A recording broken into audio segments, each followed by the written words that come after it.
اعوذ باللہ من الشیطان الرجیم، بسم اللہ الرحمن الرحیم۔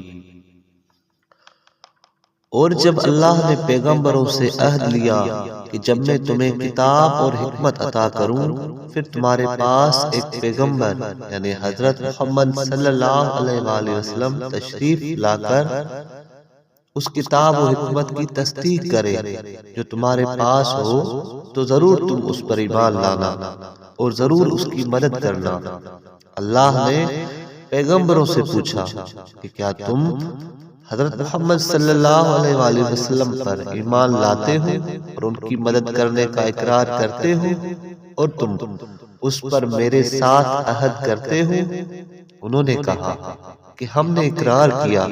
اللہ نے فرمایا تو پھر تم گواہ رہو اور میں بھی تمہارے ساتھ گواہی دینے والوں میں سے ہوں۔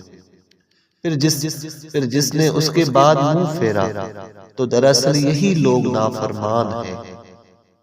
کیا پھر یہ لوگ اللہ کے دین کے سوا دین اختیار کرتے ہیں؟ حالانکہ آسمانوں اور زمین میں جو کچھ بھی ہے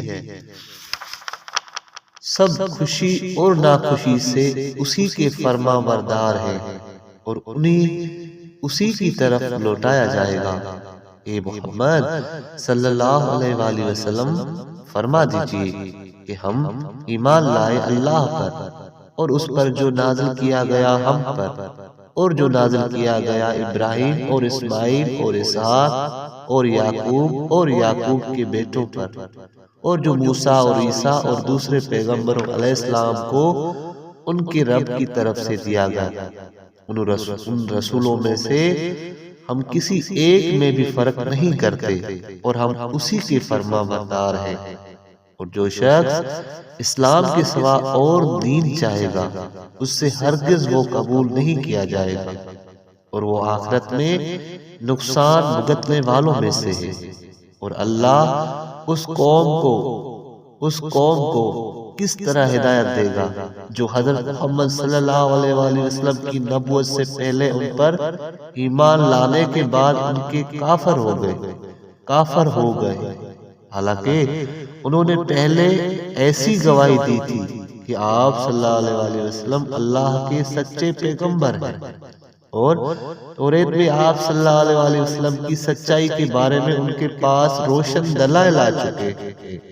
اور اللہ ظالم یعنی عہد شکن قوم کو ہدایت نہیں دیتا۔ ایسے لوگوں کا بدلہ یہ ہے کہ ان پر اللہ اور فرشتوں اور لوگوں سب کی لعنت ہے، وہ اس میں ہمیشہ رہنے والے ہیں، نہ ان سے عذاب ہلکا کیا جائے گا اور نہ انہیں مہلت دی جائے گی، مگر جس نے اس کفر سے توبہ کی اور اپنی اصلاح کی تو پھر بے شک اللہ بخشنے والا رحم کرنے والا ہے۔ بے شک جو لوگ ایمان لانے کے بعد کافر ہو گئے یعنی یہودی اور پھر کفر میں بڑھتے ہی گئے یعنی مرتے دم تک کفر پر قائم رہے، ہرگز ان کی توبہ قبول نہیں کی جائے گی اور یہی لوگ گمراہ ہیں۔ بے شک جو لوگ کافر ہوئے اور کفر ہی پر مرے میں سے کوئی ایک عذاب سے بچنے کے لیے بدلہ میں بطور فدیہ زمین بھر کا سونا بھی دے گا تو وہ بھی اس سے قبول نہیں کیا جائے گا۔ ان لوگوں کے لیے دردناک عذاب ہے اور ان کا کوئی بھی مددگار نہیں ہے۔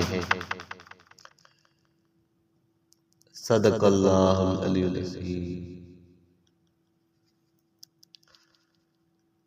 اعوذ باللہ من الشیطان الرجیم، بسم اللہ الرحمن الرحیم۔ تم ہرگز نیکی کے مرتبہ اور جنت تک پہنچ نہیں سکتے یہاں تک کہ اپنے سب سے محبوب چیز کو اللہ کی راہ میں خرچ کرو، اور تم جو بھی چیز خرچ کرو گے تو بے شک اللہ اسے جاننے والا ہے۔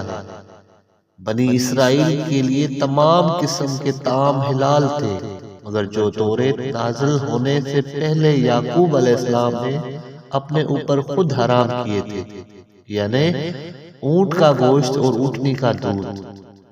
فرما دیجئے اے محمد صلی اللہ علیہ وآلہ وسلم کہ پھر تم توریت لے آؤ، پھر اسے پڑھ کر سناؤ اگر تم سچے ہو۔ پھر اس دلیل کے ظاہر ہو جانے کے بعد بھی جو لوگ اللہ پر بہتان باندھتے ہیں تو پھر یہی لوگ ظالم ہیں۔ اے محمد صلی اللہ علیہ وآلہ وسلم فرما دیجئے کہ اللہ نے سچ فرمایا، پھر باطل کو چھوڑ کر حق کی طرف متوجہ ہونے والے ابراہیم علیہ السلام کے دین کی اطاعت کرو، اور وہ مشرکوں میں سے نہ تھا۔ صدق اللہ العلی العظیم۔